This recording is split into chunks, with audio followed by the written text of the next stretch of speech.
I think the Chancellor managed a dream double today by managing to pull a rabbit out of the hat and a bit of sleight of hand at the same time with the new national living wage, because he has effectively rebranded the minimum wage to be the living wage. But we already had a living wage set by the Living Wage Society, which is £7.65 outside London and £9.10 inside London.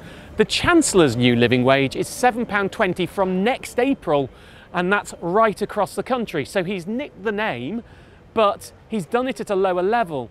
And the only real difference between the minimum wage and the new living wage is the new living wage applies to people aged over 25, the old minimum wage applied to people aged over 21. So it's a very clever idea that he's now finally acceded to giving the country a living wage, but not the living wage that has been assessed that is the minimum that people need to actually live on. The changes to student finance are fascinating, and there are many of them. The Chancellor is getting rid from 2016-17 of student grants. Now, I know many people don't think grants exist. They do.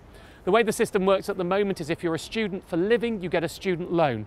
But if your family's residual income is less than £41,000, then pound for pound, some of that loan is replaced by a grant until you get down to someone from £25,000 income, in which case they get the maximum grant of just over around £3,400, replacing £3,400 of loan. That's to disappear. Now, in practical financial terms, I'm not sure how big an impact it will have. Ultimately, you only repay the student loan if you earn enough once you leave university. You repay 9% of everything above £21,000, and you do that for 30 years. So the shift from a grant to a loan only affects those who earn enough afterwards. The problem is the psychological deterrent on those from non-traditional university backgrounds who tend to be very debt averse.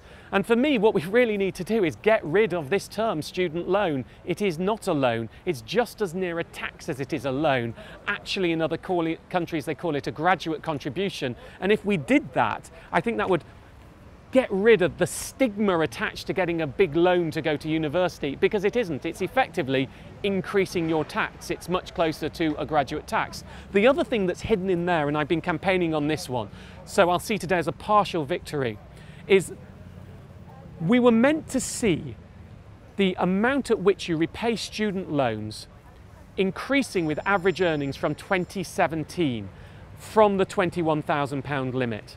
Now, there's been much talk that that will be frozen, which is effectively a large increase to anyone who's started university in 2012 or beyond.